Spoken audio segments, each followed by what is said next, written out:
Assalamualaikum warahmatullahi wabarakatuh. Apa kabar semuanya? Semoga kalian selalu diberikan sehat dan semangat terus untuk belajar. Oke, perkenalkan, nama saya Lisa Aryani, SPD. Di sini saya akan mengajarkan tentang hukum Newton. Di mana jika kita mengacu dari kurikulum 13, maka tujuan pembelajaran dari materi hukum Newton itu adalah sebagai berikut. Nah, sebelum kita memulai pembelajaran pada hari ini, ada baiknya kita berdoa terlebih dahulu ya. Berdoa dimulai. Selesai. Nah, jangan lupa siapkan alat tulis kalian seperti buku catatan, pensil, atau pulpen kalian, karena nantinya kita akan mengerjakan contoh soal dan latihan soal. Oke, jadi silahkan disiapkan dulu semuanya, baru kita akan memulai pembelajaran pada hari ini. Oh ya, sebelum dimulai pembelajarannya, silahkan di like, komen, dan subscribe ya. Oke, nah kalau begitu, mari kita mulai pembelajaran pada hari ini. Kita mulai pembahasan kita pada kali ini, yaitu tentang hukum Newton. Dimana kalau kita lihat dari nama hukumnya, berarti kita sudah tahu nih yang menemukan si hukum Newton itu adalah Isaac Newton. Nah, hukum Newton ini sendiri sebetulnya terbagi menjadi 3, yaitu ada hukum 1 Newton, lalu ada hukum 2 Newton, dan yang terakhir ada hukum 3 Newton. Nah, kita akan bahas satu-satu, mulai dari hukum 1 Newton terlebih dahulu. Oke, pertama, yaitu ada hukum 1 Newton. Nah, hukum 1 Newton ini punya rumus sigma F sama dengan 0. Maksudnya apa sih sigma F sama dengan 0? Maksudnya adalah benda yang bergerak akan tetap bergerak dengan kecepatan yang konstan, sedangkan benda yang diam akan tetap diam bila tidak dikenai gaya.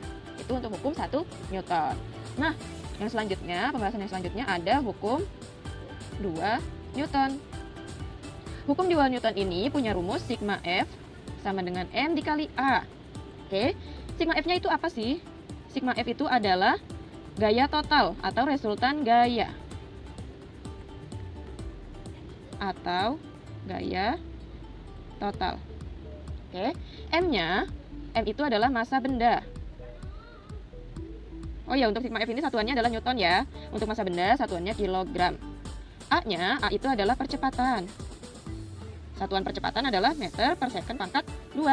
Nah, rumus ini jika kita buat segitiganya agar kita bisa mengoperasikan persamaannya, maka yang di atas ini adalah sigma F, sini M, di sini A.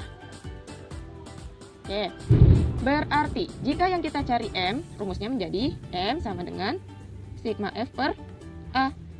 Jika yang ingin kita cari A, maka rumusnya sama dengan sigma F per M. Oke, ini rumus utama dari hukum 2 Newton, sedangkan ini adalah rumus lainnya dari hukum 2 Newton. Seperti itu untuk hukum 2 Newton. Oke, kalau gitu kita lanjut ke hukum 3 Newton. Nah, yang ketiga ada hukum 3 Newton. Hukum 3 Newton ini punya rumus sigma F aksi sama dengan minus sigma F reaksi.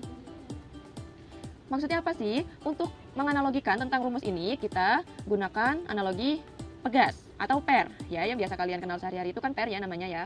Ketika kita, ini misalnya ini per ya, ini per, saya buat per. Ketika kita mau menggerakkan per kan pasti ke bawah dulu, kita tarik ke bawah. Oke, setelah kita lepas tarikan kita, arah per kan akan ke atas terlebih dahulu. Oke, nah disinilah yang dinamakan dengan si F aksi. F aksi ini adalah gaya yang kita berikan, yaitu ke bawah. Setelah kita lepaskan, maka dia langsung ke atas kan, berlawanan arah. Makanya di sini dikatakan minus F reaksi. Reaksinya berlawanan dengan si aksinya. Gitu, makanya dikatakan rumusnya sigma F aksi sama dengan minus sigma F reaksi. Seperti itu, oke? Alhamdulillahirrabbilalamin, telah selesai pembelajaran kita pada hari ini. Semoga bermanfaat dan semoga kalian paham ya dengan apa yang sudah saya sampaikan. Nah, gimana? Mudah kan ya untuk hukum Newton ini? Kalian pasti semuanya bisa deh tadi ngerjain latihan soalnya kan? Pasti dapat hasilnya semua, ya enggak? Kesimpulan untuk pembelajaran kita pada hari ini, hukum Newton itu terbagi menjadi 3, yaitu hukum 1 Newton, hukum 2 Newton, dan hukum 3 Newton. Nah, untuk hukum 1 Newton punya rumus sigma F sama dengan 0. Untuk hukum 2 Newton punya rumus sigma F sama dengan M dikali A. Untuk hukum 3 Newton punya rumus sigma F aksi sama dengan minus sigma F reaksi. Cukup sekian penyampaian materi dari saya. Semoga bermanfaat buat